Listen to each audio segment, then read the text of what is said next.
रामकृष्ण आश्रमामध्ये अर्थात श्री विठ्ठल रुक्मिणी आध्यात्मिक केंद्र चौफुला गोनेगाव रामकृष्ण आश्रमामध्ये सालाबादप्रमाणे होणारा हा अखंड हरिनाम सप्ताह ग्रंथराज ज्ञानेश्वरी पारायण सोहळा औचित्य काल रात्री ज्यांचा आपण जन्मोत्सव साजरा केला ते कैवल्य साम्राज्य चक्रवर्ती संतश्रेष्ठ ज्ञानोबराय आणि जगद्गुरु स्वरूप असणारे भगवान श्रीकृष्ण परमात्मा यांच्या अवताराला येण्याचं जे गोकुळ अष्टमीचं निमित्त असता अर्थात श्रावण शुद्ध अष्टमीला भगवान परमात्मा अवताराला आले। वद्य का शुद्ध वद्य अष्टमीला भगवान परमात्मा अवताराला आले। मग तो त्यांचा असणारा जन्मोत्सव संपन्न करण्याची ही चालत आलेली परंपरा। मग जन्मोत्सवाच्या निमित्ताने त्याचप्रमाणे ज्ञानोबरायांचा जन्मोत्सव आणि भगवान श्रीकृष्ण परमात्म्याचा हा जन्मोत्सव रात्र हरिभक्तीपरायण खरात बाबांनी सुंदर विवेचन ज्ञानोबरायांच्या जीवनचरित्राविषयी केलं। ज्ञानोबरायांचा जन्मोत्सव संपन्न केला। एरवी दरवर्षी आपण भगवान श्रीकृष्ण परमात्म्याचा जन्मोत्सव संपन्न करत असलो तरी हे वर्ष सप्तशतकोत्तर सुवर्ण महोत्सव असल्यामुळे अर्थात 750 वर्ष पूर्ण झाले। सप्तशताब्दी आणि त्याच्या नंतर असलेला सुवर्ण महोत्सव 25 वर्ष झाले की रौप्य, 50 वर्ष झाले की सुवर्ण, 75 वर्ष झाले की अमृत महोत्सव आणि 100 वर्ष झाले की शताब्दी। मग अशी एक शताब्दी झालेली नाही, अशा किती शताब्द्या झाल्या? 7 शताब्दी झाल्या म्हणजे सप्तशताब्दी उत्तर। ते होऊन रौप्य होऊन पुढचा टप्पा असणारा सुवर्ण महोत्सवी वर्ष आणि म्हणून श्री क्षेत्र आळंदी या ठिकाणी ज्ञानोबरायांच्या समाधीस्थली असणारं जे मंदिर त्या मंदिरावरती कळस बसवण्यात आला। म्हणजे पूर्वी कळस नव्हता का? पूर्वी कलश होता, पण या वर्षी सप्तशतकोत्तर सुवर्ण महोत्सव असल्यामुळे तिथे जो कळस बसवला तो सोन्याचा कळस बसवला। म्हणून या वर्षाला जास्त महत्त्व दिलेलं आहे। सप्तशतकोत्तर सुवर्ण महोत्सव आहे, तिथं मोठा सोहळा संपन्न झाला। आणि का होऊ नये? जयाची द्वारी सोन्याचा पिंपळ अंगी आयेशे रे राबोरे अंगी आयेशे रे राबोरे अंगी आयेशे रे राबो जयाची द्वारी सोन्याचा पिंपळ अंगी आयेशे रे राबो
द्वारी सोन्याचा पिंपळ अंगी आयसे बळ रेडा बोले करीनती काय नोहे महाराज परी पाहे बीज शुद्धांगी जयाने घातली मुक्तीची गवादी मेळवली मांदी वैष्णवांची तुका म्हणे तेथे सुखा का येऊने राहे समाधाने चित्ताची आळंदी हे गाव पुण्यभूमी ठाव, आळंदी हे गाव पुण्यभूमी ठाव, आळंदी हे गाव पुण्यभूमी ठाव, आळंदी हे गाव पुण्यभूमी ठाव, दैवताचे नाव सिद्धेश्वर, दैवताचे नाव सिद्धेश्वर, दैवताचे नाव सिद्धेश्वर, असा त्या क्षेत्राचा असणारा महिमा आहे.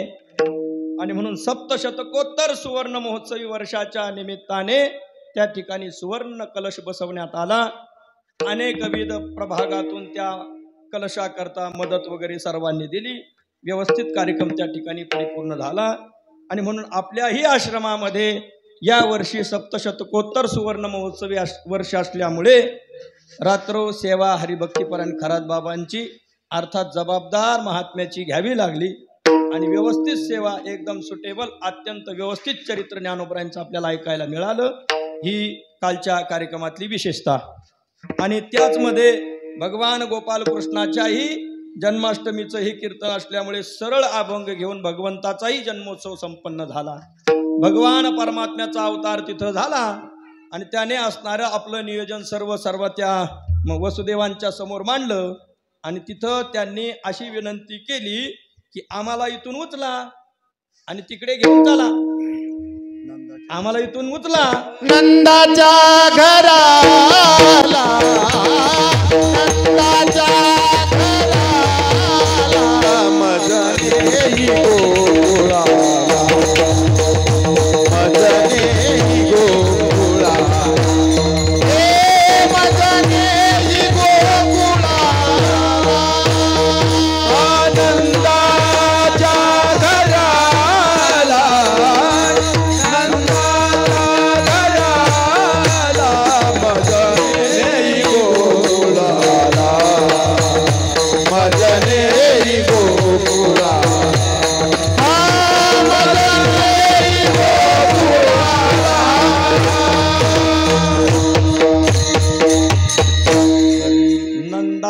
घराला मजनी गोकुळाला. काय संत महात्म्यांची वाणी असते. कमी शब्दामध्ये किती प्रगट करतात, काय भाव त्यामध्ये असतो, काय सहजता असते. अर्थात संतांची वाणी ही प्रासादिक वाणी आहे. आपल्याला तशा प्रकारची वाणी येण्याकरता एक जन्म तप करून चालणार नाही, एक सप्ताह तप करून चालणार नाही. तर त्याकरता युग नवे नवे कल्प, आणि एक कल्प नाही तर अनेक कल्प सेवा करावी लागेल. तेव्हा तशा प्रकारचे शाब्दिक वजन आपल्या मुखातून निघेल. माझ्या एक वेळ मुखाशी यावया. बरोबर. भगवंताचं नामस्मरण मुखामध्ये येण्याकरता 1000 जन्म जातात. तेव्हा भगवंताचं नाम मुखामध्ये येतं. आणि असे नामस्मरण करत करत करत एक जन्माचं तप नाही, 2 जन्माचं तप नाही, 3 जन्माचं नाही, तर काय आहे, एक युग नाही, अनेक युग नाही, एक कल्प नाही, तर काय सांगितलं ज्ञानोबरांनी, माझ्या सत्यवादाचे तप वाचा केली बहुत. एक कल्प 2 कल्प नाही, शब्द वापरला बहुत कल्प, अर्थात अनेक कल्प ज्ञानोबरांना आदी करून संत महात्म्यांना सत्यवादाचं तप करावं लागलं. आणि म्हणून त्यांच्या मुखातून अशा प्रकारचे अलौकिक शब्द निघत असतात. संतांच्या मुखातली ही अक्षर, संतांच्या मुखातली असणारी ही अमृतमय अक्षर केवळ आपल्या कानावर जरी पडली तर आपला उद्धार होतो. आणि मुखा वाटे अमृत वचन,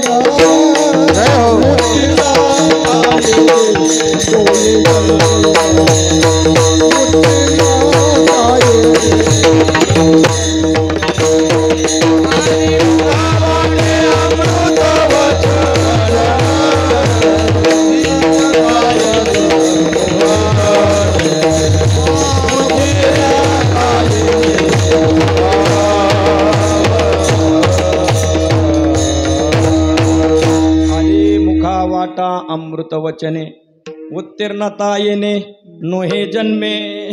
आपण त्यांच्या ऋणातून उतराई होऊ शकत नाही. या जन्मातून एका जन्मातलं सर्वस्व त्यांना अर्पण केलं तरी त्यांच्या ऋणातून आपण उतराई होऊ शकत नाही. असे ते अमृत वचन आहेत.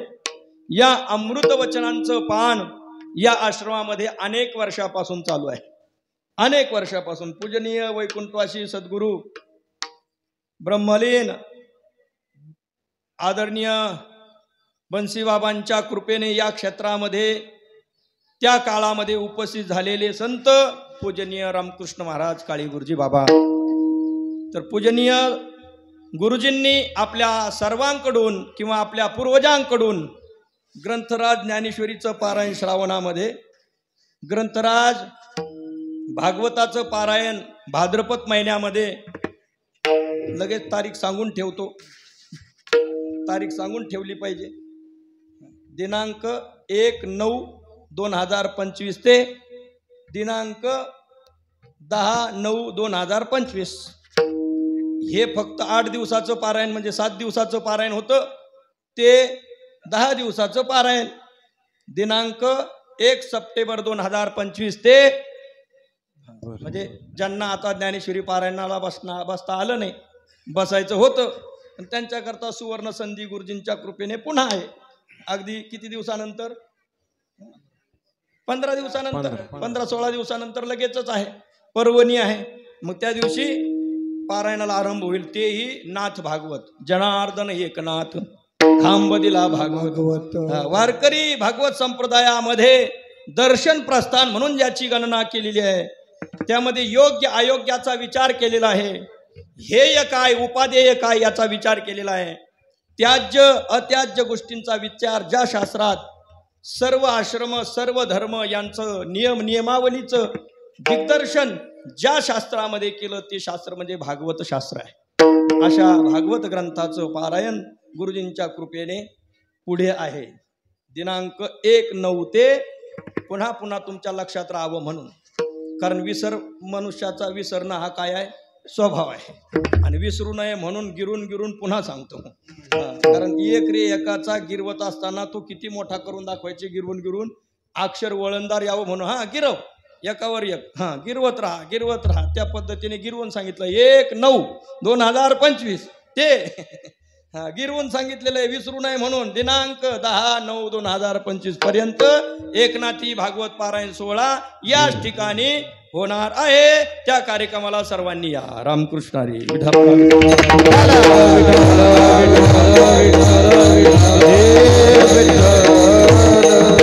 सांगतो, अमृत वचन पूजनीय गुरुजींच्या कृपेने या ठिकाणी आपल्याला श्रवण करायला मिळाले, वाचायला मिळाले, आणि त्या माध्यमातून सहज साधना झाली, सहज साधना होऊन गेली। पहा, वर्षानुवर्ष 1991 साली आश्रमाची स्थापना झाली, गुरुजींचा ॲक्सिडेंट झाला, नंतर थोड्या दिवस दवाखान्यात गेले, तिकून आल्यानंतर दवाखान्यातून आल्यानंतर 93 ते 94 सालापासून पारायणाला आरंभ झाले, आणि तेव्हापासून आज तागायतपर्यंत या ठिकाणी ज्ञानेश्वरी, गाथा आणि भागवत तीनही ग्रंथांची पारायणं अव्याहतपणाने दरवर्षी होत राहील। मध्यंतरी 1-2 पारायण गुरुजींच्या पुण्यतिथीनिमित्त आपण नामदेव महाराज गाथ्यांची सुद्धा केलेली आहे। त्या दिवशी पूजनीय खेडले झुंगे संस्थानचे असणारे मठाधिपती आदरणीय रघुनाथ बाबा यांनी गोड विवेचन मांडलं। त्यांनी सांगितलं, म्हणजे सर्व संतांच्या ग्रंथांची पारायणं व्हायला पाहिजे, कारण सर्व संतांच्या ग्रंथांची पारायणं केल्याशिवाय संतांचं चरित्र, संतांचं अस्तित्व, संतांची गरिमा, संतांचं वजन आपल्या लक्षात येणार नाही। प्रत्येक जाती धर्मातील अवताराला आलेल्या संतांचे ग्रंथ आपण नियमित वाचनामध्ये ठेवावेत। एकाचं पारायण झालं की दुसऱ्याचं, दुसऱ्याचं झालं की तिसऱ्याचं, तिसऱ्याचं झालं की चौथ्याचं, यावं जन्म पारायणामध्ये जरी गेला तरी ग्रंथ संपणार नाहीत, ग्रंथाची आवड संपणार नाही। फक्त एकदा बसा, दुसऱ्यांदा आपोआप बसण्याची इच्छा होती, दुसऱ्यांदा बसला का तू तिसऱ्यांदा सोडतच नाही। विठ्ठल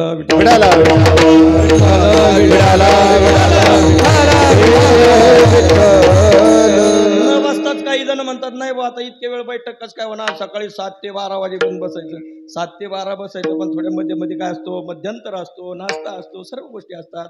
मध्यंतरी श्लोक आल्यानंतर आपल्याला थांबा मिळतो, विसावा मिळतो, तोपर्यंत बसायचं नाही। फारच कंटाळा आला, थोडंसं फार गळा दुखू लागला तर दुसऱ्याच्या वव्या श्रवण करत बसायला मिळतं, त्यातही आराम होतो। म्हणजे असं काही नाही की एकदा सुरू केलं शेवटपर्यंत वाचत असं काही नाही।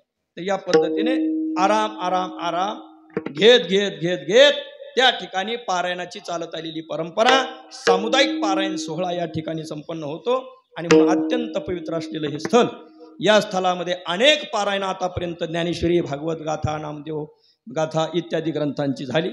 त्या माध्यमातून याही वर्षी ज्ञानेश्वरी पारायण सोहळा संपन्न झाला. आदरणीय गुडदे महाराज, आदरणीय शिवाजी भाऊ महाराज या सर्व मंडळींनी ज्ञानेश्वरी व्यासपीठ चालकाची भूमिका बजावली. आमच्या मागं थोडी धावपळ जास्त होती, पण जेवढं होईल तेवढं वाचता आलेलं आहे आणि जेवढं होईल तेवढं श्रवणही केलेलं आहे. किती श्लोक चुकले, किती बरोबर आले त्याचाही हिशोब ठेवलेला आहे. पण असो, वेडे वाकडे गायन परी तुझाच म्हणविनं, निरंकारी भावनेने सुंदर असं पारायण या ठिकाणी गोड पारायण पार पडलं. पहा, वेळेची मर्यादा, सर्व काही अगदी वेळेत सुरू, वेळेत समाप्ती. नाश्तेवाले, भोजन देणारे सर्व मंडळी, अन्नदाते मंडळी, चहावाले मंडळी, त्यानंतर असणारे पंक्तीवाले, दुपारच्या कीर्तनानंतरचे महाप्रसाद दाते मंडळी, कीर्तनाकरता व्यवस्था बैठक करणारे आश्रमातील विद्यार्थी मंडळी, प्रसादाकरता आलेली सर्व मंडळी, या सर्वांचेच या कार्यक्रमामध्ये थोडेफार काय लागलेले आहेत, हातभार लागलेले आहेत. या सप्ताहाकरता वर्गणी देणारी मंडळी, या सर्वावरती गुरुजींची कृपा आहे आणि म्हणून ही एक असामान्य सेवा आपल्याकडून घडत आहे.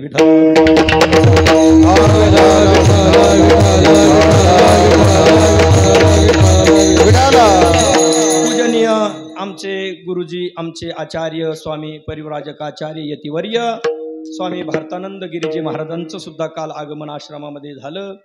सुंदर त्यांनी आराम या ठिकाणी केला आणि सर्वांना गोड आशीर्वाद देऊन ते सकाळी नाश्ता वगैरे अल्पोपार करून आपल्या आपल्या स्थानावरती निघून गेलेले आहेत. पूजनीय स्वामीजींचं अत्यंत प्रेम आहे आणि त्या माध्यमातून सर्वावरती असणाऱ्या हा कृपेचा वर्षाव सहजच संत मंडळी या ठिकाणी येतात. आत्ताच कार्यक्रमामध्ये हनुमानगडचे आदरणीय महंत संतोषजी महाराज येऊन गेले. या ठिकाणी आमचे सोपान महाराज दरवेळेस कार्यक्रमानिमित्त प्रेम करतात. तात्यासुद्धा कोपऱ्यावरून इथं येतात. फक्त सुट्टी झाल्यानंतर मध्यंतरी जातात कशाला त्याचा हिशोब विचारायचा आहे. मी त्यांना म्हटलं जेवढं पेट्रोल लागतं तेवढं काम तुम्ही घरी गेल्यानंतर करता का नाही. ते म्हणते नाही तेवढं नाही करत. म्हणलं मग जाता कशाला, इथं थांबत जा. कारण तुम्ही जरी प्रपंच करत असले तरी तुमच्यातला हिशोब ठेवता मला येतो. विठ्ठला विठ्ठला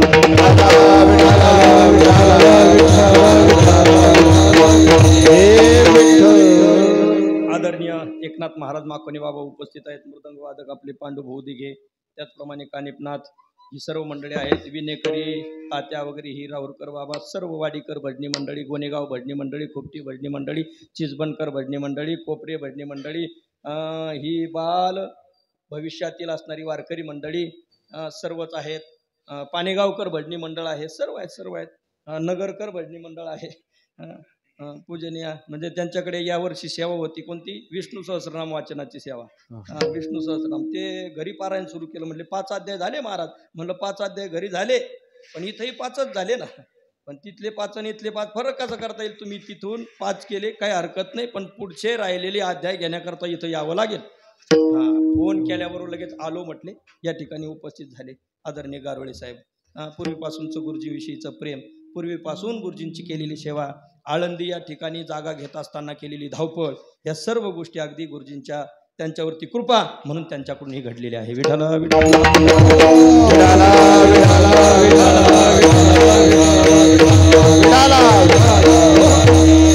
आजचं ज्यांचं गोड असं अन्नदान आहे ते आमचे आपले सर्वांचे प्रिय आदरणीय छोटू भाऊ गोसावी यांच्या वतीने अन्नदान आहे. त्यांचं देखील निरतिशय प्रेम या आश्रमावरती आहे. शेजारीच निवास अर्थात त्यांच्याच अंगणात आश्रम आहे. पूजनीय वैकुंठवासी त्रिंबक भाऊ यांचे सुपुत्र आदरणीय दादाभाऊ, पांडुभाऊ या कुटुंबाचं नेहमी अगदी घरातील सर्व सदस्यांचं नेहमी प्रेम या आश्रमावरती राहिलेलं आहे. विद्यार्थ्याविषयी जिव्हाळा, कमी काही पडलं की त्या ठिकाणी उभं राहणारे हे कुटुंब. नेहमी विद्यार्थ्यांचा त्रास थोडा बहुत असतो, पण कुठलीही तक्रार माझ्या कानावरती न येऊ देता मुलांना समजून सांगून व्यवस्थितपणाने अगदी निरतिशय प्रेम करणारं कुटुंब. विठ्ठला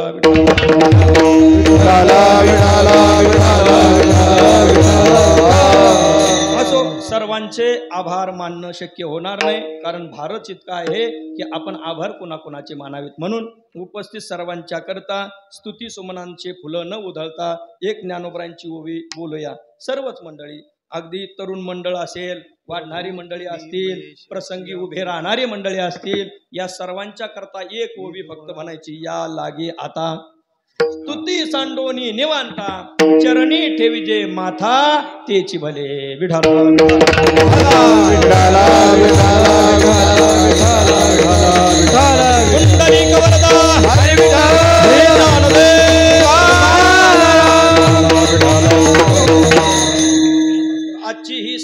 नावाची सेवा आहे.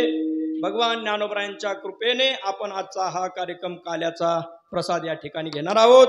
तत्पूर्वी काल्याच्या या प्रसादामध्ये प्रसादत्व प्राप्त व्हावं यासाठी, या काल्याच्या प्रसादामध्ये भगवान श्रीकृष्णाचा आविष्कार व्हावा यासाठी त्याच्या चरित्राचं उच्चारण काल्याच्या कीर्तनातून करावं अशा प्रकारचा दंडक आहे. चरित्र ते उच्चारावे केले देव गोकुळी, केले देव गोकुळी. चरित्र ते उच्चारावे केले देव गोकुळी, केले देव गोकुळी. चरित्र ते उच्चारावे उच्चारावे केले देवे गोकुळी. टाळकऱ्यांसाठी टाळ्या वाजवायच्याच वाटतं तुम्हाला, कारण कुठं कुठं कुठं कुठं वाजल्या, मग काहींनी मग वाजवल्या, काहींनी नाही वाजवल्या, मग एकदा मन मोकळेपणाने वाजून घ्या असं. सुंदर चाल म्हणणारी सर्व टाळकरी मंडळी आहेत. या ठिकाणी त्यांनी प्रमाण दिलेलं आहे. भगवान गोपाल कृष्णांच्या लीलेचं चरित्राचं वर्णन काल्याच्या कीर्तनातून करावं. प्रमाण दिलं. चरित्र ते उच्चारावे केले देवे गोकुळी. गोकुळी देवे जे चरित्र केले ते काल्याच्या कीर्तनातून उच्चारावे. उच्चारण मात्राने आपल्याला मुक्त करणारं चरित्र भगवान गोपाल कृष्णाचं आहे. बस उच्चारण मात्राने. ज्यांना उच्चारण करता येते त्यांनी उच्चारण करायचं, आणि ज्यांना उच्चारण करता येत नाही त्यांनी श्रवण करायचं. भगवान गोपाल कृष्णांच्या लीला नाही आपल्याला सांगता आल्या काही हरकत नाही, पण किमान ऐकल्या जरी तरी इहलोकीचं आपलं काय होतं, कल्याण होतं. आणि या दहीहंडीमध्ये असणाऱ्या प्रसादाला लाह्या मुरमुरे यांना प्रसादत्व त्याच्याशिवाय प्राप्त होत नाही. आणि म्हणून संत मंडळींच्या चालत आलेल्या परंपरेनुसार काल्याच्या कीर्तनातून भगवंताचं चरित्र उच्चारण करावं. विठ्ठल विठ्ठल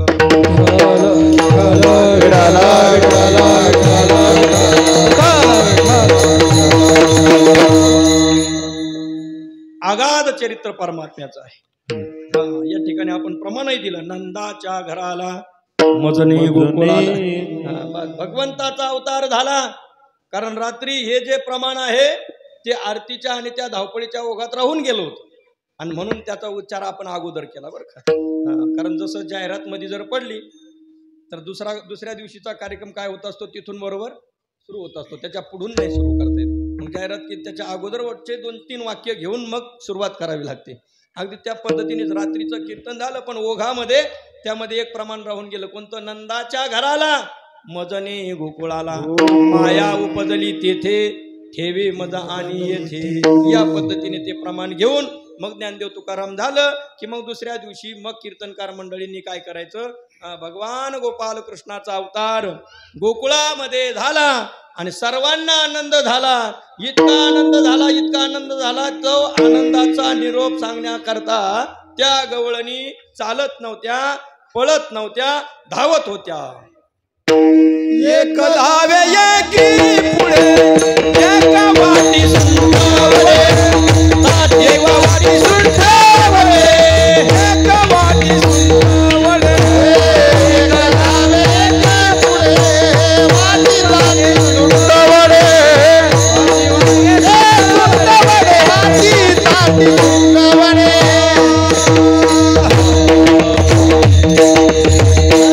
असं सावध होत्या त्या गवळणी. ताटी वाटी सुंटवडे वाटण्याकरता सावध होत्या त्या. एकी धावे एकी पुढे ताटी वाटी सुंटवडे. बेसावध असताना मग त्यांना बातमी तिच्या अगोदर मी पोहोचणार, तिच्या अगोदर मी पोहोचणार, अशा प्रकारची शर्यत लागलेली आहे ना. मग त्या शर्यतीमध्ये त्या सावध होत्या. संधीचा घोडा येईल आणि मग त्यावर आपण बसू, तसं नाही. मग संधीचा घोडा केव्हा यायचा तेव्हा येईल, आपण उड्या मारत राहायच्या, उड्या मारत राहायच्या. आणि ज्या दिवशी उडी मारली, अचानक घोडा आला, उडी मारली, गेलो निघून, बस जिंकलो. विठाला विठाला विठाला विठाला विठाला विठाला विठाला. आणखी एक सांगू का? हिंदी म्हण आहे, हिंदी म्हण आहे, घोडो की रेस थी एक दिन, घोड़ों की रेस थी एक दिन, कोई खच्चर पे कोई गधे पे सवार था, कोई घोड़े पर सवार था, किंतु जिसने येड लगाई वो खंदक के उस पार था।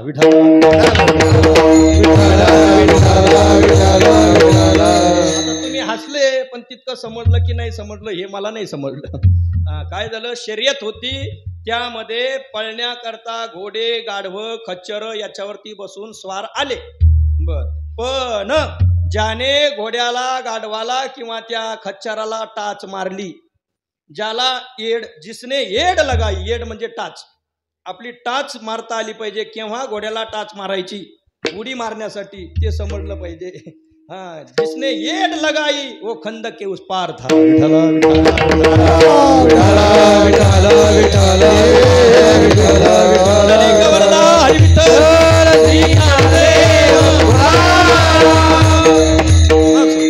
सावध झालो, सावध झालो, हरीच्या आलो जागरणा।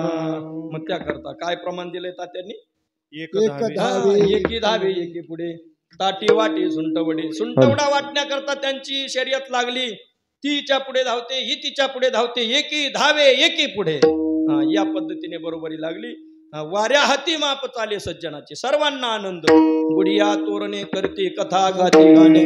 मग काय, तो आनंद सांगण्याकरता सर्वत्र सडा संमार्जन, झेंडा वंदन, स्वातंत्र्य दिन आपण साजरा केला ना परवा, स्वातंत्र्य दिन संपन्न केला। बरीचशी माणसं म्हणतात, म्हटले दरवर्षी श्रीकृष्णाष्टमी, भगवान श्रीकृष्ण परमात्मा जन्मोत्सव साजरा करण्याची काय गरज आहे असं म्हणतात, पण त्यांच्याकरता काय आहे, उष्ट्रल कुटील न्यायाने, म्हणजे उंटावरचं घ्यायचं आणि उंटाला हाकलण्याकरता तेच वापरायचं। जसं सरपण घेऊन उंट चालला, पण उंट चालत नसेल तर मग त्याला हाणायचंय, त्याला दटवायचंय, मग दटवण्याकरता काठी इकडून तिकडून न घेता उंटाच्याच पाठीवरची काठी घ्यायची आणि त्यानेच उंट दटवायचा, आणि चालू लागला की पुन्हा काठी कुठं ठेवायची, त्याच्यात पाठीवर ठेवायची। याला म्हणतात उष्ट्रल कुटी न्याय, म्हणजे उंटाच्या पाठीवरचं सरपण त्यातली काडी घेऊन उंटाला दटवून पुन्हा ती काडी त्याच्याच पाठीवर ठेवणे, असा जो न्याय, अशी जी प्रणाली, असा जो सिद्धांत, त्याला म्हणतात उष्ट्रल कुटी न्याय। त्यांना त्यांच्याच भाषेत उत्तर द्यायचं। जे म्हणतात की भगवान गोपाल कृष्णांचे, प्रभू रामचंद्रांचे किंवा जे जे भगवंताचे अवतार झाले ते जन्मोत्सव संपन्न करण्याची काय गरज, संतांच्या पुण्यतिथ्या संपन्न करण्याची काय गरज, कारण संत होऊन गेले एकदा, पुन्हा पुन्हा त्यांची पुण्यतिथी कशाला, पुन्हा पुन्हा भगवान परमात्म्याचा अवतार झाला एकदा, पण पुन्हा पुन्हा त्याच्या जन्मोत्सवाचं चिंतन कशा करता, त्याच्या चरित्राचं वारंवार चिंतन कशासाठी, असं जे म्हणतात त्यांना त्यांच्याच भाषेत उत्तर। बाबा, जसं 15 ऑगस्ट 26 जानेवारी या दिवशी आपण झेंडावंदन करतो, मग एक वर्षी झेंडावंदन केलं, मग दुसऱ्या वर्षी करायची काही गरज आहे का? त्यांचंच घ्यायचं आणि त्यांनाच दटवायचं। ते म्हणले नाही नाही असं कसं, करावंच लागणार। म्हणलं का बरं? मग ते युक्तिवाद सांगणार, अर्थात ते खरं आहे।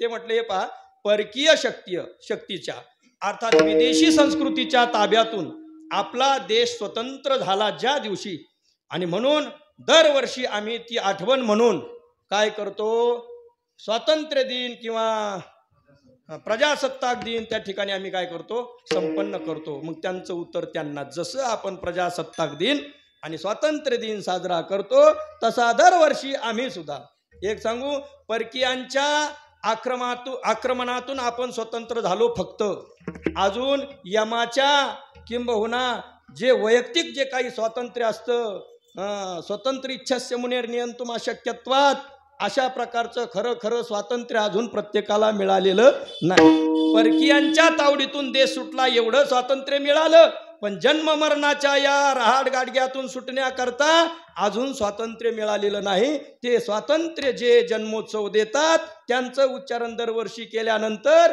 जन्म मरणाची आपली तुटी होते।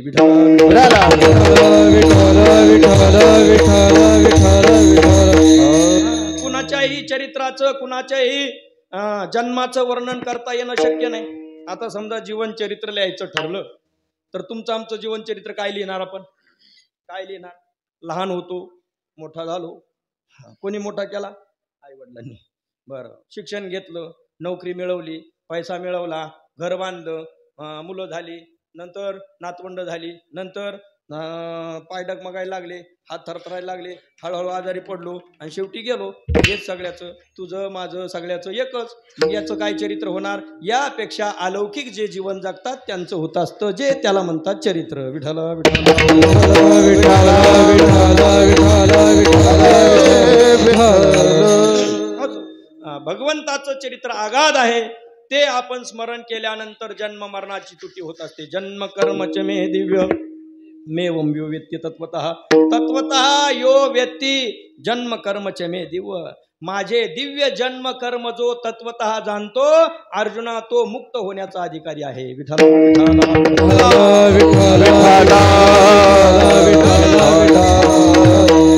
या ठिकाणी भगवंताच्या चरित्राचं श्रवण, चरित्राचं उच्चारण चालू आहे. गवळणी अत्यंत आनंदामध्ये भगवंताची बातमी सांगतायत. हळूहळू हळूहळू परमात्मा मोठे होऊ लागले. भगवंताला पाहण्याकरता गर्दी होऊ लागली. ज्यांनी ज्यांनी त्याला पाहिलं त्याच्या त्याच्या अंतःकरणामध्ये तो बसायचा. देखिला डोळा बैसला. आणि मग जनामध्ये जगामध्ये बोलत असताना ते दुसरं काही बोलत नसायच्या. भगवंताच्या विषयीच मनातून त्यांच्या मनी वशे ते असं म्हटलंय ना, आवडे ते वृत्ती किरीटी आधी मनोनी जीवठी. मग ते वाचा दिठी कराशी. जे जे आपल्याला आवडतं ते अगोदर कुठून निघतं? मनातून निघतं. मनातून निघलेलंच दिठी म्हणजे डोळ्यामध्ये दिसतं. मनातून निघलेलंच हातामध्ये घेता येतं. आणि मनातून निघतं तेच वाणीने बोलल्या जातं. असं आहे. म्हणून तर म्हणलंय मानस जाणी जे बोले, झाड जाणी जे बोले, भोगे जाणी जे केले जन्म पूर्वजन्मातील केलेलं हे भोगांनुसार समजतं. त्या पद्धतीने सांगण्याचं तात्पर्य काय आहे? जो मनामध्ये विषय आवडतो तोच मुखातून बाहेर येतो. तोच दिठीचा विषय असतो आणि तोच सर्व इंद्रियांचा विषय असतो. एक विषय तो सकळांचा,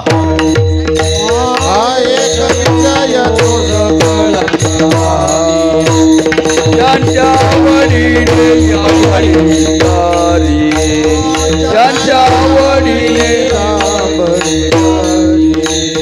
अंध बहिर हे प्रेत लोकाचारी, अंध बहिर त्यांची कीर्ती गायली पुरांतरी. आपणाची करी नवर, आपणाची करी नवर.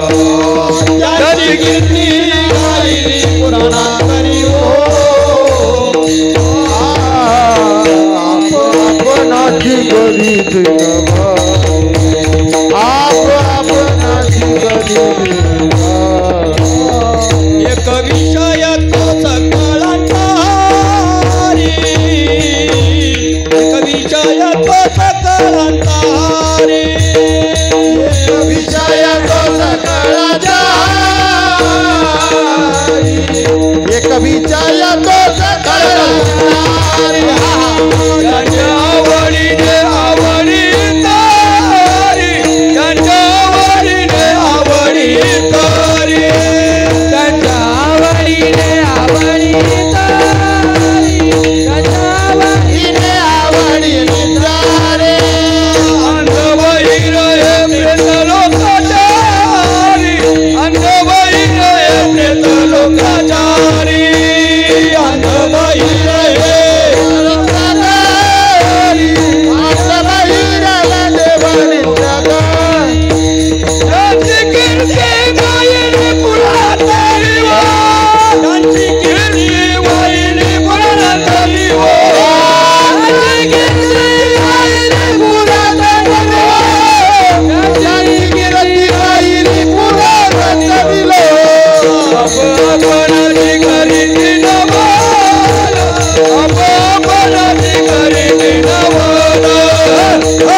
गोपिकांचा हरी. सर्व गोपी गोपिकांचा त्या ठिकाणी एक विषय झाला. कोणता एक विषय? तो सकळांचा हरी. इथं सकळांचा या शब्दाचा अर्थ काय? सर्व गवळणींचा नव्हे तर सर्व इंद्रियांचा एक विषय झाला. पाहण्याचा विषय, ऐकण्याचा विषय, बोलण्याचा विषय, भोजन करण्याचा विषय, सर्व इंद्रियांचा विषय ज्यांचा काय झाला? गोविंद झाला. गोविंदासनी गोविंद शयनी गोविंद त्यामणी बैसलासे. का बरं? कारण परमात्म्याला पाहिल्यानंतर त्यांची अवस्था झाली. बस देखिला डोळा बैसला मणी आणि मग वदनी तोची वदनी उच्चारी विठाला विठाला विठाला विठाला विठाला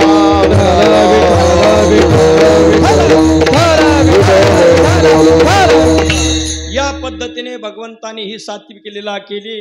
पुढे कागबागरिठा मारिले बाळपणी अवघी दैत्य खाणी बुडविली. प्रथम दशीची पाठी माझी कंसायसी अचाटे महाधेंडे अवचटे लीलाची नाशिली. लीलाची सहज. एखाद्याला जर आपण एखादं काम सांगितलं तो म्हणतो काय नाही, डाव्या हाताचा मळ, डाव्या हाताचा मळ सहज धुवून टाकता येतो. असं सहज त्या पद्धतीने भगवान परमात्म्याने अगदी लीलया सहज सहज प्रथम दशेची पाठी. ज्ञानोबराने आणखी फार गोड ओळी वापरली. म्हणजे नुघडता बालपणाची कोणती बालपणाची कळी नुघडता ती फुली अजून उमललेली नाही, ती कळी तशीच आहे. म्हणजे असा असणारा भगवंताचा अवतार, कळी स्वरूप असणारा परमात्मा अजून उमललेला नाही. नुघडता बालपणाची फुली जेने मिया अदानवी सृष्टी केली. करी गिरी धरोनी उमानिली महेंद्र महिमा. करी म्हणजे हातावरती करंगळीवरती पर्वत धरून महेंद्र महिमा उमानिली म्हणजे महेंद्र असणारा जो इंद्र त्याचा अपमान केला. करी गिरी धरोनी उमानिली महेंद्र महिमा. असं भगवंताचं आगाध चरित्र आहे. नुघडता बालपणाची फुली. अहो इथं शुद्ध अशुद्ध हे कळायला म्हातारपण लागलं. म्हणजे म्हातारपण आलं तरी शुद्ध अशुद्ध कळालं. वयाच्या प्रबोधे विचार ज्या नाही समान तो देही बालकाच्या. पण परमात्म्याचं पाहणं अगदी रांगत रंगणी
चौचरणी प्रमाण जास्त असायची बरं का.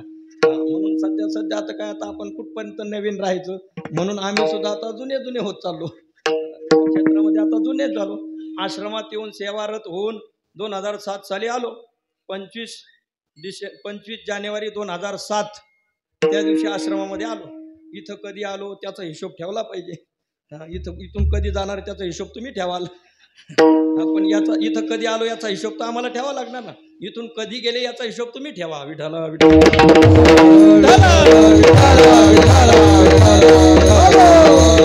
एवढ्या वर्षापासून परिसरामध्ये सर्वत्र कार्यक्रम असतात. कुठपर्यंत नवीन राहायचं म्हणून आता काय करायचं, जुन्यात घुसायचं. जुनं जे होतं खरं ते उकरून काढण्याचा प्रयत्न करायचा. असो मोठा आनंद आहे. वारकरी संप्रदायाची ही चालती बोलती पाठशाळा आहे. बर पाठशाळा आहे. कारण या व्यासपीठावरती सुरुवातीला जेव्हा आम्ही उभा राहिलो तेव्हा ताल स्वर याचा काही पत्ता नव्हता. म्हणजे तालाबरोबर स्वर कोणता किती प्रमाणात खावा याचं काही ताण याचा कुठलाही प्रकारचा विचार नव्हता. पण आदरणीय भाऊंच्या संगतीमध्ये थोडंफार ती संगती मिळाली. खालचा स्वर कसा लावायचा, मध्यम कसा लावायचा, तिथं असलेला तो पंचम कसा असतो फार जरी काही निसर्ग चांगला नसला पण स्वरातला आता आम्हालाही चांगलं कळायला लागलंय. विठ्ठल विठ्ठल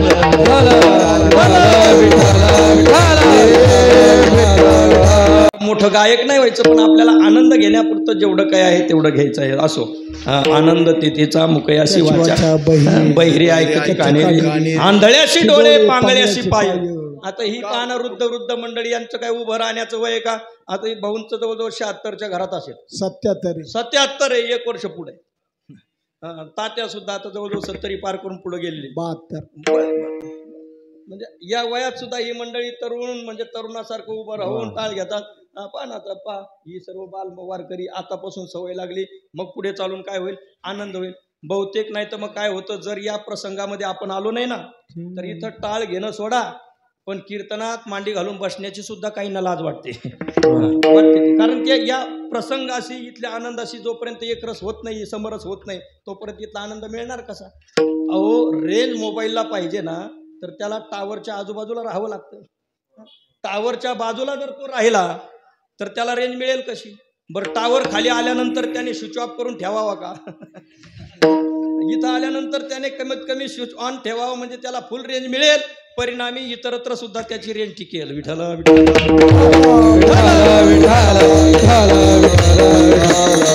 रात्रीचाच प्रसंग इथं मी आल्यावर काही तरुण मंडळी चांगली कॉलेजची वगैरे विद्यार्थी मंडळी पुढं कीर्तन चाललं मागं लोळत बसलेली होती. म्हणजे अरे कीर्तना करता जायचं मग नंतर येऊन बसले. आल्यानंतर इथं काय या समरस होता येतं. जोपर्यंत आपण गुळ खातच नाही तोपर्यंत गुळाची गोडी लागेल कशी? असं आहे. त्या संपर्कात यावं लागतं. प्रसादाचे मिशे यावे बैसोनी हे खरं आहे. पाहे प्रसादाची वाट यावे धुवून या ताट. ताट धुवून प्रसादा करता आलंच पाहिजे. प्रसाद घेतलाच पाहिजे. इथल्या प्रसादाने सात्विक बुद्धी होते. पण केवळ प्रसादच घ्यायचा असं नाही. हा सुद्धा प्रसाद आहे. संतांचा हा प्रसाद आहे. तो भोजनाचा प्रसाद आहे. भोजनाचा प्रसाद घ्यावाच आपण पण संतांचा प्रसाद घेण्याकरता त्याच्या अगोदर उपस्थित राहावं. विठ्ठल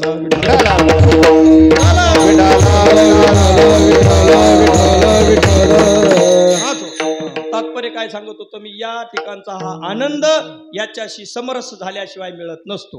आता ही बालवारकरी भविष्यामध्ये चांगल्या प्रकारचे आता पहा एकही विद्यार्थ्याचा टाळ चुकत नाही का? म्हणजे काही जन्मजात ते शिकून आले असं नाही. या वातावरणामध्ये राहिले. या वातावरणात राहून राहून हरिपाठ केला. हरिपाठामध्ये सरळ टाळ वाजवायचे शिकले. ज्ञानदेव प्रमाण चालू झालं की 3 टाळ वाजवायचे शिकले. आणि हळूहळू येत असतं. 1 आला की 2 येतो. 2 आला की 3 येतो. आणि एकदा 100 पर्यंतची अंकवारी जमली की फक्त शून्यच वाढवत चालायचे. दुसरं काम काय आहे? विठ्ठल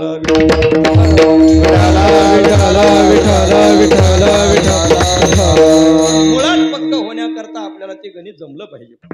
केवळ ग्रंथाच्या ग्रंथ एकदाच समोर घेऊन बसलं तर वाचता येणार नाही. त्याकरता अ आ इ ई उ ऊ ए ऐ ओ औ अम आ क ख ग घ ङ च छ ज झ ञ ट ठ ड ढ ण त थ द ध न प फ ब भ म य र ल व श श स ह क्ष ळ ज्ञ हे सर्व वर्ण पाठ करावं लागते. नंतर त्यांच्या असणाऱ्या काना मात्रा वेलांट्या जोडून क का की की कु कु के कै को कौ कम कहा गेले देव हो आपली शाळा. बर मग त्या ठिकाणी क ख खा खी खी खू खू खे खै खो खौ खम खा या पद्धतीने आता काल्याचं कीर्तन आहे का मग शाळेचा वर्ग आहे.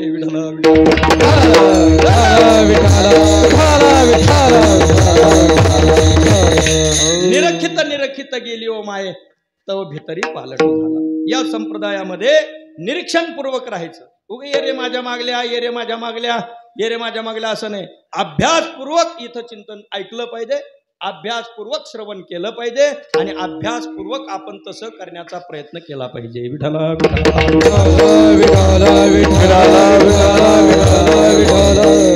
रांगत रंगणी परमात्म्याने रांगत असताना अंगणामध्ये त्या ठिकाणी रांगत असताना चरित्र केलं.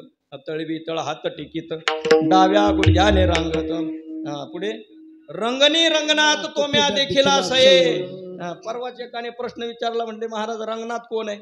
बाकीचे देव माहिती आहेत. बाकीचे देव मला माहिती आहे पण रंगनाथ माहिती नाही. कोणी विचारलं? कोणतरी विचारलं मला आता 2-4 दिवसापूर्वी. ती व्यक्ती जर इथं असेल तर त्यांना उत्तर मिळून जाईल. आता म्हणजे तो देवाऱ्यामध्ये पांडुरंग रुक्मिणी कळले, खंडोबाराय कळले, आणखी तुळजाभवानी कळली ती पत्र्याची, ते सगळे देव कळले, पण तो एक हाताचा वर केलेला आणि एकच पाय टाकलेला तो कोण आहे? तो नेमका कोण आहे? त्याचं नाव रंगनाथ आहे म्हणतात. रंगनाथ रंगनाथ रंगनाथ गणपती माहिती आहे बाकी, रंगनाथ कोण आहे हा? मग त्यांना म्हटलं रंगनाथ आहे तो ना तळवे तळहात टेकीत, डाव्या गुडघ्याने रांगत, रंगणी म्हणजे अंगणी, बरं रंगनाथ रंगणी तो रांगणारा तो परमात्मा रंगनाथ तो म्या देखिला सये, हे सये तो रंगनाथ मी पाहिला. कोणता रंगनाथ? तिथं द्रौपदा सांगितलं गवळण जसवंती पै सांगे आलिया, मोठ्याने म्हणा आलिया कृष्णाची या मागे. मग तो रंगनाथ कोण आहे? अहो कृष्ण म्हणजेच रंगनाथ आहे. बालपणी ज्याने रांगत रंगणी चोरीत लोणी, एका हाती लोण्याचा कवळू, मुख माखिले आळू माळू, चुंबन घेता येतो परिमळू, नवनीताचा गेसये, असा असणारा जो गोड गोंडस नयन मधुर असणारा परमात्मा, त्या परमात्म्याने रांगत रांगत जे चरित्र केलं त्याचं नाव रंगनाथ. आणि म्हणून त्याला ठेवतात आपल्या देवाऱ्यात, अंगणात नव. तो रंगनाथ रांगला, अंगणात रांगला, पण आपल्या देवाऱ्यात तो आता आहे. त्याची आरती त्या माध्यमातून आपण चिंतन करावं. विठ्ठल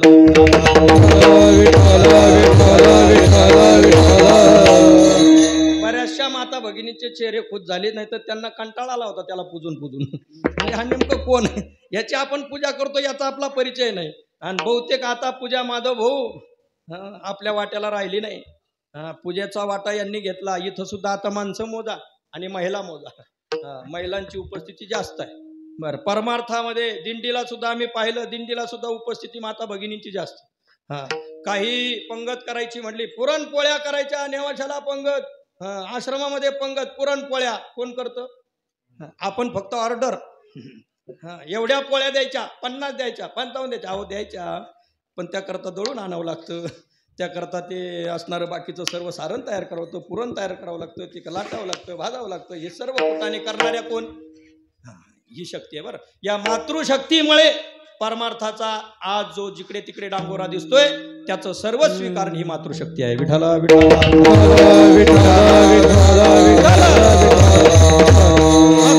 या पद्धतीने परमात्म्याचं गोड हे चरित्र बोलत बोलत धसाळ गेलो नको व्हायला. असो या चरित्राचं श्रवण, असं परमात्म्याचं नयन मधुर चरित्र आहे. भगवंताचा हा परिचय. रांगत रंगणी चोरीत लोणी, धावणी धरती गवळणी, गवळणी धरण्याकरता जायच्या, तो त्यांच्या हातातून सुटायचा. शेवटी मग यशोदा मैया त्यांना म्हणायच्या, हा विधीचा जनिता आहे, तुम्ही याला धरू पाहताय, पण तो तुमच्या हाताला येणार नाही. हा कैसा येईल हाता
याने वेदाला शिकून वेदाला शहाणा केलेलं आहे आणि तुम्ही याला धरायला पाहता. हा ब्रह्मविद्येचा जनिता, ब्रह्मविद्येला जन्म देणारा आहे. याच्यामुळे वेदाला शहाणपण मिळालं आणि एवढा असणारा परमात्मा तुम्ही याला धरू पाहता. पण तरी सुद्धा ते त्या गवळणींचं भाग्य आहे. पहा परमात्मा जो कुणाच्याही हाती लागत नाही, तो परमात्मा या गवळणी आणि गोपींच्या हाती लागला. हे त्यांचं सर्व स्वीकारायचं आहे. योगिया मुनि जन ध्यानी, योगिया मुनि जन ध्यानी, योगिया मुनि जन ध्यानी, योगिया मुनि जन ध्यानी, सुखासनी छायनी, ते सुखासनी छायनी, छायनी, ते सुखासनी छायनी, आणि सुख पावले रे गोकुळच्या गवळिया रे, गोकुळच्या गवळिया,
नाही भाऊची चाल. योगिया मुनिजन ध्यानी ते सुख आसनी शयनी. बस आसनी शयनी सर्वत्र. कुणाला सुख मिळालं म्हणले भगवंताचं सुख सर्वांना मिळालं. गोपी गोधना सकळा, सर्वांच्या करता एक समान सुख देणारा परमात्मा. आणि तो आल्यानंतर सर्वांना आनंद पहा. आणि मग काय परमात्म्याच्या हळूहळू लीला वाढल्या, खोड्या वाढल्या. खोड्या ऐकून गवळणी पाहून त्रस्त झाल्या. आणि शेवटी खोड्या यशोदामयेच्या कानावरही आल्या. यशोदामयेची कान किट झाले. म्हटले आता खोड्या टाकून द्यायच्या. मग आता काय करायचं? उद्या जाई राणा, उद्या जाई राणा, उद्या सवे घेऊन गोधना, सवे घेऊन गोधना, सवे घेऊन गोधना, सवे घेऊन गोधना, सवे घेऊन गोधना. उद्या राणा, उद्या जाई राणा. उद्या रानात जायचं म्हणजे शाळेत जायचं. तिथली शाळा म्हणजे काय? गायी ओळायच्या. आपले मोकाट असणारे इंद्रिय रूपी गायी त्यांना ओळायचं म्हणजे आपल्या आपल्या भगवत स्वरूपामध्ये त्यांना विलीन करायचं. त्यांना चिंतनाची सवय लावायची. जया मनाची कणिके जे देखल्या गुडीच्या ठाया चोके, म्हणून अनुभव सुखची कौतिके दावीत जाईजे.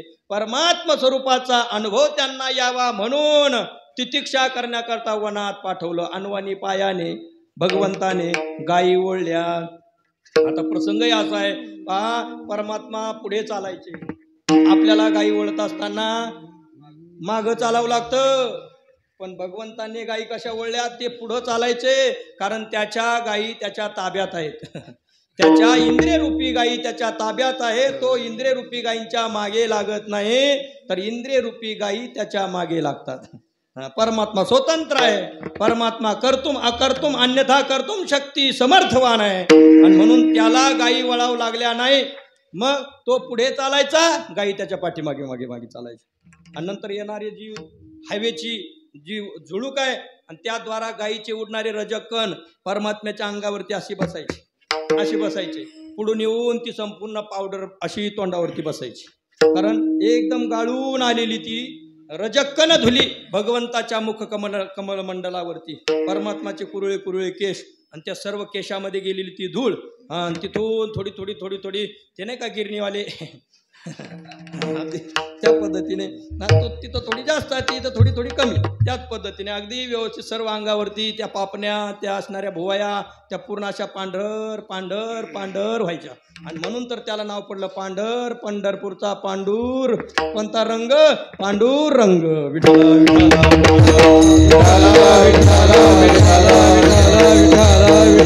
ऐसा पुराण प्रसिद्ध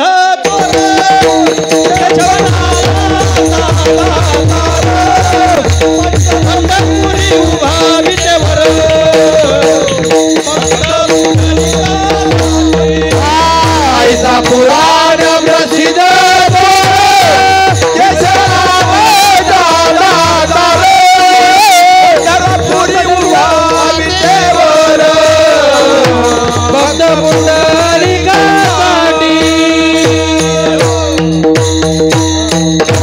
वास्तविक तो ठाईचाची काळा अनादि बहुकाळा म्हणून वेदाचा लावी लागे माई.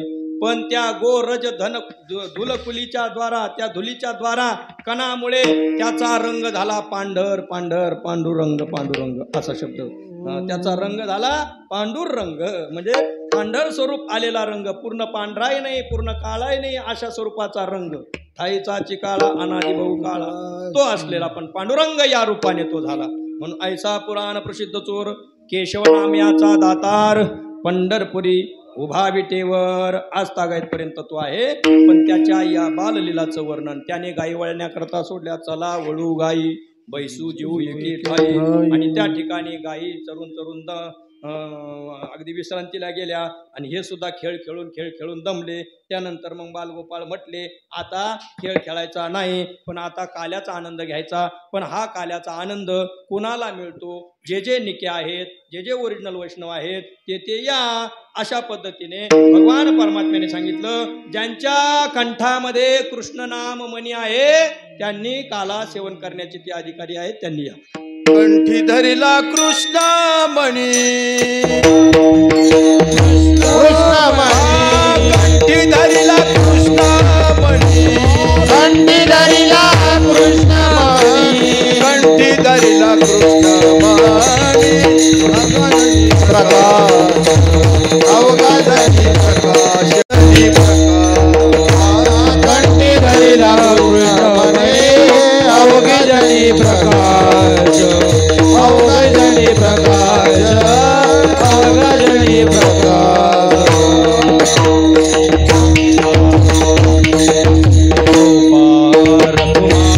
वरती घ्या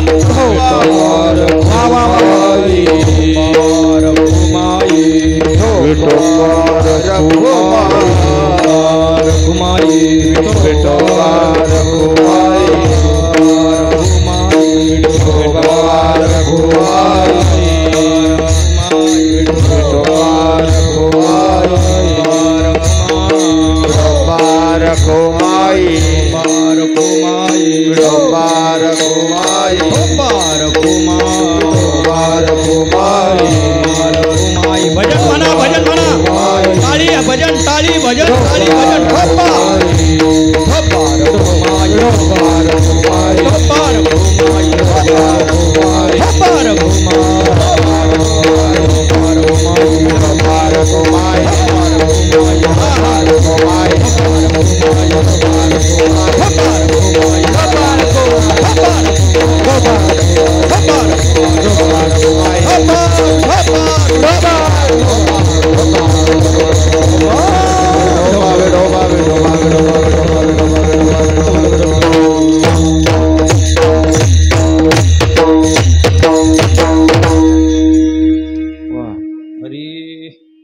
कंठी धरला हरी विठ्ठल श्री ज्ञानदेव तुकाराम पंढरीनाथ भगवान की जय ज्ञानेश्वर महाराज जगद्गुरु तुकाराम महाराज की जय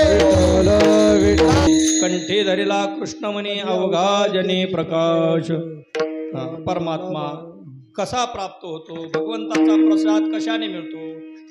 गोपाळ सर्व असणारे बालगोपाळ ते एकत्रित झाले, तो काल्याचा जो आनंद आहे तो एकमेकामध्ये घेतात, पण तो कोण घेऊ शकतं, तो कोण त्याचा अधिकारी आहे। तुकोबराने सांगितलं जो जो कोणी कंठामध्ये कृष्ण नाम मणी धारण करतो, जो जो कोणी काकडा करतो, जो जो कोणी ज्ञानेश्वरी पारायण करतो, जो जो कोणी हरिपाठ करतो, तदंतर्गत सगळा कृष्णमणीच आहे। या कृष्णमण्याचं अवलोकन जो करतो, पारायण करतो, आईवडिलांची सेवा करतो, थोरा मोठ्यांची अतिथीची पूजा करतो, त्यांची सेवा करतो, गोमातेची पूजा करतो करते, या सर्वांच्या दृष्टीने जी जी सेवा ज्यांच्या जीवनात आहे ते ते सेवक मंडळी कृष्णनाम मण्याच्या प्रकाशात आहे। कंठी धरिला कृष्णमणी, जशी आपल्याकडे बॅटरी असते, बॅटरीच्या प्रकाशात आपण वावरतो, तसं ज्यांच्या कंठामध्ये कृष्णमणी आहे मग आपल्याकडे येणारा तोही कृष्ण समजून त्याच्यावरती प्रेम करतात। कंठी धरिला कृष्णमणी अवघा जनी प्रकाश, असं आहे। या पद्धतीने जे जे भेटे भूत ते ते मानिले भगवंत, हा भक्ती योग निश्चित दान माझा, जन नोहे अवघा जनार्दन, अशा प्रकारची भावना ज्या निक्या वैष्णवांची आहे ते एकत्रित येऊन काला वाटतात। काला वाटू एकमेका वैष्णवांनिका संभ्रम, निके वैष्णव एकत्रित येऊन मेळविली मांदी वैष्णवांची, असे वैष्णव एकत्रित येऊन काय वाटतात, प्रसाद वाटतात। तो काल्याचा प्रसाद मिळावा म्हणून स्वर्गाधिक किंवा ब्रह्मलोकातील असणारे ब्रह्मदेवाधिक देवता येतात, पण त्यांना काला देता येत नाही, कारण ते ओरिजिनल वैष्णव होऊन येत नाहीत। ते जरी आले तरी रूप बदलून येतात। भगवंताच्या काल्याचा आनंद पाहायला आले, ब्रह्मदेवाला वाटलं आपल्यालाही थोडासा प्रसाद मिळावा, पण त्याला वाटलं हे चार तोंड घेऊन गेलो तर कोण आपल्याला ओळखील, त्यापेक्षा म्हटले गोपाळांचं रूप धारण करू, म्हणून त्याने गोपाळाचं रूप धारण केलं, असं मुंडासा बांधला, बंडी घातली आणि तिथं लाईनीत जाऊन उभा राहिला हात करून। आता त्याने याला ओळखलं नव्हतं, कोणाला, भगवंताला ओळखलं नव्हतं, पण भगवंताने त्याला ओळखलेलं आहे, म्हणजे हा जरी आलेला आहे हा ब्रह्मदेव आहे, याला अहंकार झाला की मी सृष्टी निर्माण करणार आहे, पण इथं प्रसाद घेण्याकरता डुप्लिकेट होऊन यावं लागत नाही, ओरिजिनल वारकरी व्हावं लागतं, ओरिजिनल वारकरी व्हावं लागतं. केवळ टिळा टोपी माळे देवाचे गबाळ वाघवी ओंगळ पोटासाठी असा नको. केवळ टिळा लावला वरून वरून वारकरी झाला आणि द्या प्रसाद, आता याला प्रसाद द्यायचा नाही, देवाने ठरवलं. देवाने ठरवलं. मग त्याचा हात आला असं वाटत असताना, प्रसाद वाटत असताना त्याचा हात दिसला की देवाने तोंड फिरवायचं, इकडं वाटायला चालू करायचं. इकडच्यांना वाटप झाली की त्याला असं वाटायचं बघ तिकडं चालू झालं, मग तिकडं नंबर लावू. तिकडून त्याने हात असा करून भरायला की देवाने पुन्हा तोंड फिरवायचं आणि इकडच्यांना वाटवायचं. असा काल्याचा प्रसाद सगळ्यांना 2-2, 3-3, 4-4 वेळेस मिळाला. मग मात्र याला राग आला. म्हणले अरे मी ब्रह्मदेव, सृष्टी निर्माण करू शकतो, तुम्हाला निर्माण करणारा मी, मला तुम्ही काला देत नाही. बरं मला विचारत नाही का तुमचा सप्ताह बंद पाडतो. तसं नाही म्हटलं तो, तुमचा कालाच बंद पाडतो. तसं होतं ना, मी पाटील, मी आमका, मी फलाना, गावातला मी ढमका, मला विचारलं नाही, कोणाची तारीख मला सांगितलं नाही. बरं पाहतो कशी सप्ताह करतात ते. असं होतं. आता तुला विचारलं नाही मग तू कोण, आणि त्यांनी तुला काय विचारलं, त्याच्या घरचं लग्न आहे का, कशासाठी विचारेल. देवाचं कार्य, देवाच्या कार्याकरता सर्वांनी एकत्रित यायचं, मंदिरात यायचं, तिथं पाहायचं, सार्वजनिक कार्य तिथं करायचं. विठ्ठला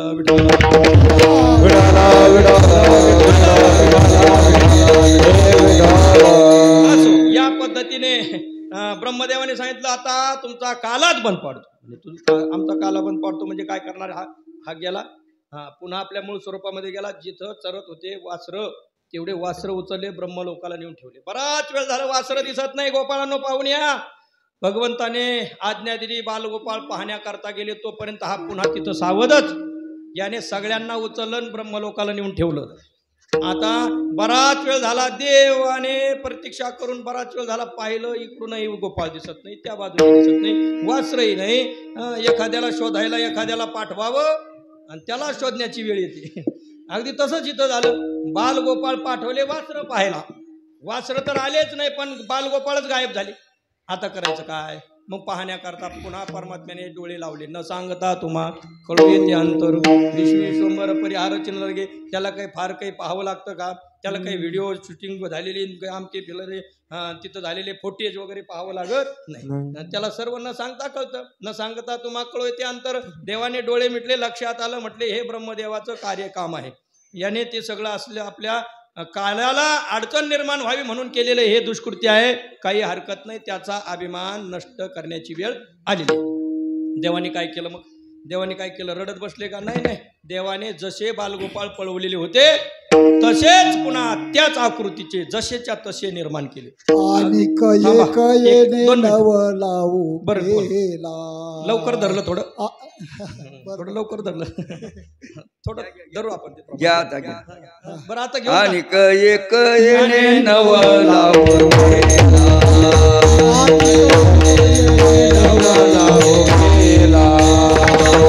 वाटी दावी दाता ठकविला,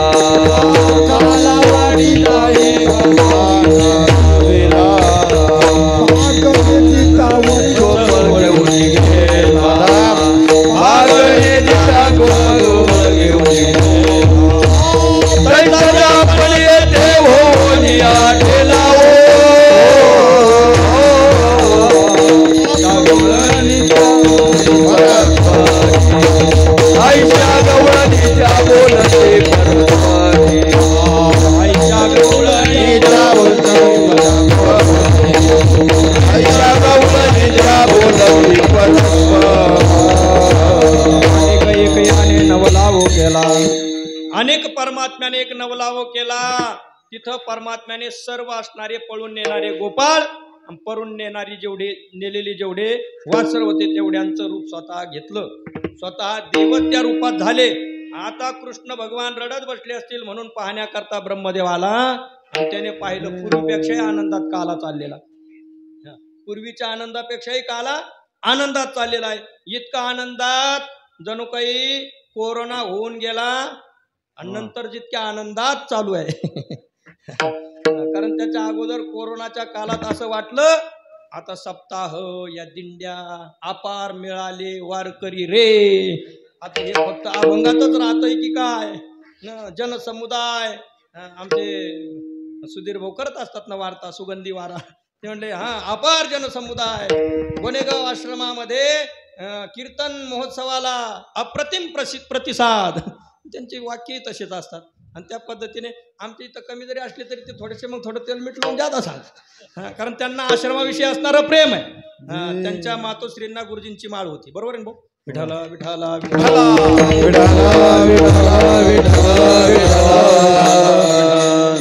अशी ऋणानुबंधाची सर्व मंडळी आहेत. संतोष भवानी, संतोष भाऊ पण आहेत हजर. वा वा, संतोष भाऊ म्हणजे काय, निस्पृही जीवन. संतोष भाऊ सुद्धा प्रेम पहिल्यापासून. त्यांच्या मातोश्रींचा श्राद्ध कार्यक्रम आपण केला, खूप सुंदर कार्यक्रम. विठाला विठाला काही अंश आपले सोनईचे असणारे तात्या विनायक तात्या, त्यांचं सुद्धा आश्रमावरती अगदी नजर असते. ही सर्व वार्ताहर मंडळी यांच्या करवी आपला आश्रम केवळ अहिल्यानगर जिल्ह्यापुरता राहिला नसून अगदी महाराष्ट्रभर या सर्व वार्ताहर मंडळींची कृपा आहे आणि त्यांच्याकडून आपल्या आश्रमाचं असणारं हे प्रसिद्धी पत्रक ते काढतात, त्या माध्यमातून आश्रम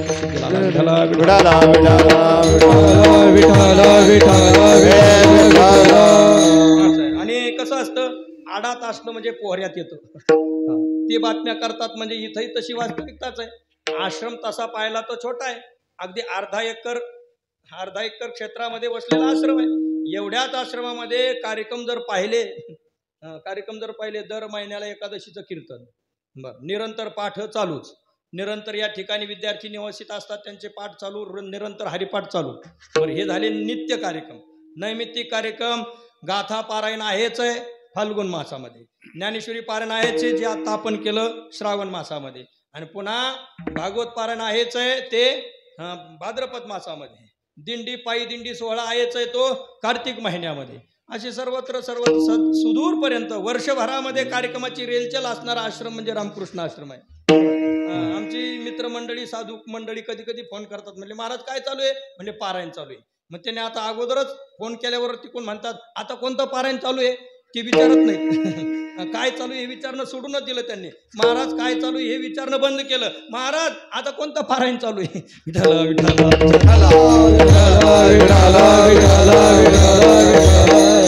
आडात आहे म्हणून वार्ताहर रूपी पोहऱ्यामध्ये ती येते.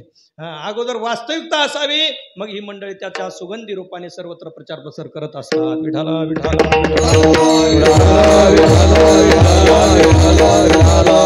ब्रह्मदेवाला तिथं ठकवलं फसवलं तात्यांनी प्रमाण दिलेलं आहे. ब्रह्मदेवाच्या हातावरती मुरमुरे ते लाया प्रसाद दिला नाही. बाबा तुझा अधिकार नाही. तू जर ओरिजिनल होऊन आला असता, ओरिजिनल बालगोपाळ होऊन आला असता तर तुला प्रसाद मिळाला असता. पण त्याने ओळखला आताशी, म्हणजे जरा नीट बघ हे कोण आहेत. मग त्याने पाहिलं त्याच्या 4 मशिनी बंद पडल्या. 4 मशिनी असतात ना ब्रह्मदेवाला जाणण्याकरता. आपल्याला जाणण्याकरता 1 डोकं आहे, देवाला ब्रह्मदेवाला 4 डोके. मग 4ही मशिनी त्याच्या बंद पडल्या.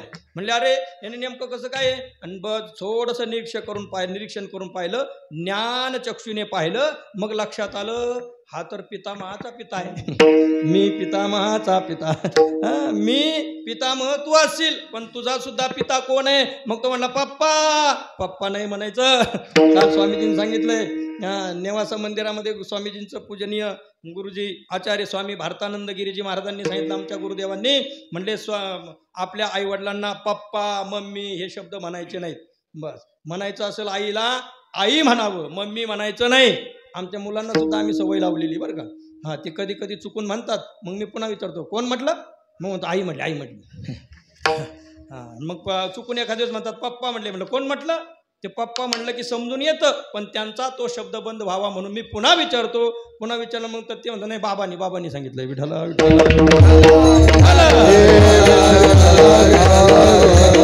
आपणही आपल्या पाल्यांना शिकवलं पाहिजे. मम्मी आई ही विदेशी संस्कृती नको. का नको, या विदेशी संस्कृतीला घालण्याकरता आपल्या वाडवडिलांनी बलिदान दिलेलं आहे. ते बलिदान विसरता कामा नये. विदेशी संस्कृती जोपासायची नाही म्हणजे नाही. त्याकरता विदेशी शब्दांचा भाषा आहे अवलोकन करावी लागणार आहे. जगात चालते म्हणून तिचा आदर तेवढा असा, तेवढा आदर. पण असं नाही की लगेच तिला मातृभाषेचा दर्जा देऊन ठेवायचा. मातृभाषेचा दर्जा देण्यास योग्य भाषा फक्त आपली मराठीच आहे, तिलाच फक्त मातृभाषेचा दर्जा द्यायचा. म्हणून घरामध्ये बोलत असताना चुलती आली आंटी म्हणायचं नाही, चुलते आले अंकल म्हणायचं नाही, वडील आले पप्पा म्हणायचं नाही. आता इथून पुढे तर मी असं सांगेल, ते म्हणायचं नाही. आता इथून पुढे काय म्हणायचं नाही, ते म्हणायचंच नाही. म्हणजे जे म्हणायचं नाही ते सुद्धा मुखातून येऊ द्यायचं नाही. आठवण आहे ना अंबादास भाऊ, आपण आळंदीला जायचो, रथ कोणता होता, रथ कोणता होता, 2 चाकाचा. 2 चाकाचा रथ जगदीश भाऊच्या पूजनीय लक्ष्मण अण्णा दळे यांची सायकल बरं का. मग त्यांनी सायकल दिली, ती जुनी सायकल बिगर बडगाडग्याचीच पहिल्या वर्षी. तिला भोगे लावले. आता जगदीश भाऊ कलाकार पहिल्यापासूनच माणूस, अगदी शून्यातून कसं तिथं रंगावता येईल अशी गमक त्या माणसाकडे बरं का. आणि म्हणून मूर्ती छोटी पण कीर्ती महान. अगदी छोटंसं जीवन, पण त्यांनी वडिलांकडून मिळालेले संस्कार त्याचं चीज केलं. विठ्ठल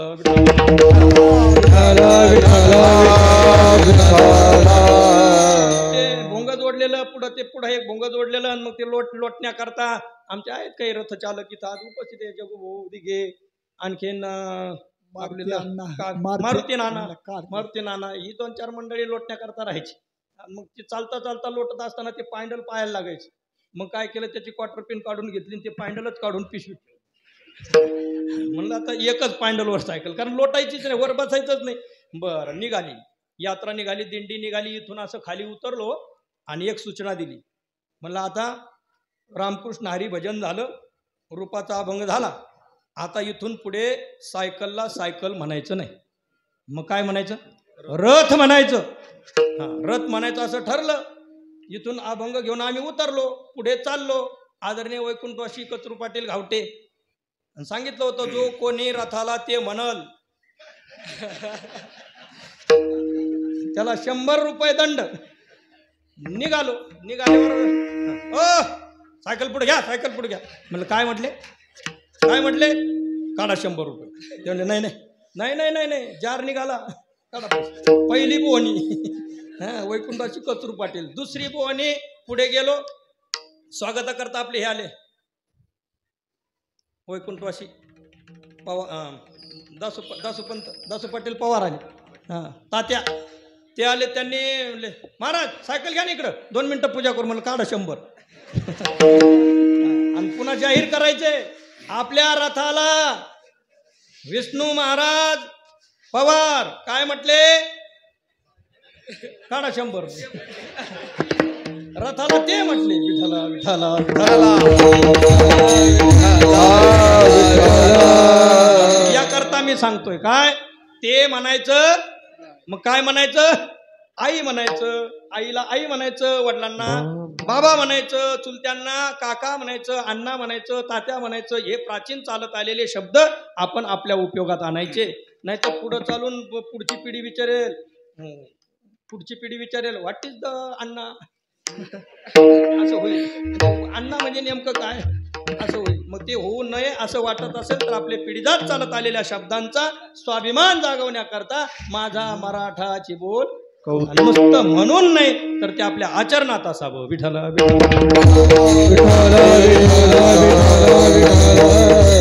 असो. मग त्याने हाक मारली, म्हणले बाबा मी ओळखलंच नाही तुम्हाला. कोणी कीर्तनात आहेत ना तुम्ही, कोणी ब्रह्मदेवाने, बाबा मी ओळखलं नाही. बर बर बर बाळा ब्रह्मदेवा, आता इथून पुढे असं करायचं नाही. आंजरलं गोंजारलं पण 4 मुरमुरे आता तरी द्यावं. नाही नाही, काला वाटिता विधाता ठकविला, भागनी दिता वत्स गोळ घेऊन गेला, तैसा आपण चिते ते होऊन या ठेलावो. अशा पद्धतीने मग वाकुलिया ब्रह्मादिका उत्तम लोका दाखव. उत्तम लोकातील असणाऱ्यांना काला तर नाही, पण त्या बदल्यात टुकटुक माकड जिबीला खोकड बाळगोपाळने म्हणून. कारण एवढी शक्ती त्यांच्यामध्ये आली होती. या भूमंडळामध्ये ते शक्तिमान होते, वीर होते, गाढे होते. अभंगाचं शेवट तू का म्हणे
भूमंडळी आम्ही बळी वीरगाढे या भूमंडळामध्ये प्रसाद घेण्याचे अधिकारी मृत्यूलोकातील आम्ही वारकरी वैष्णव आहोत.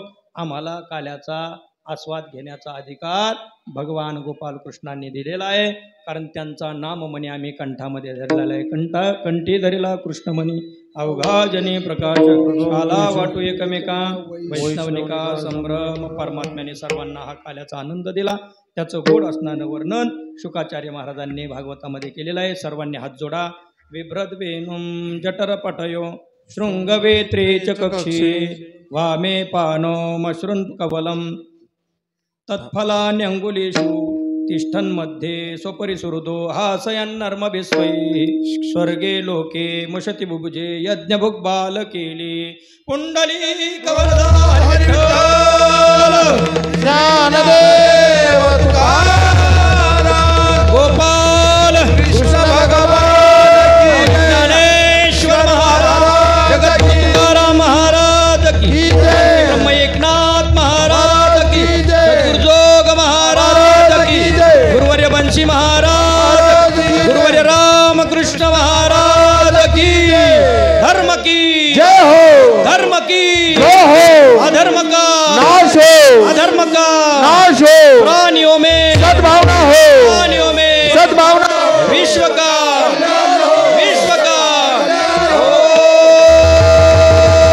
ओम नमः पार्वती पते हर हर विठ्ठल जय जय विठ्ठल जय जय विठ्ठल जय जय विठ्ठल जय जय.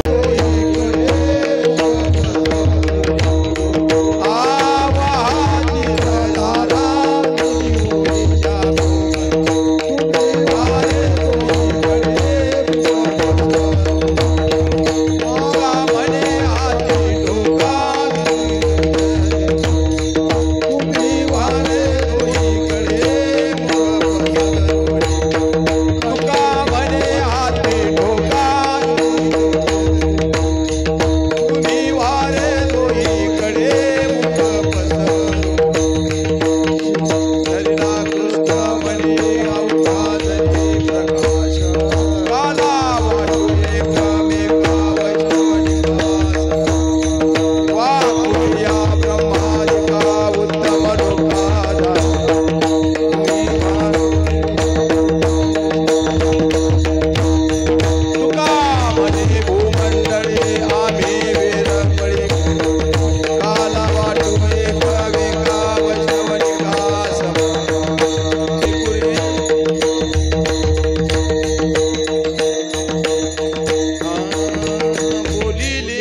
कुरे वेडी वा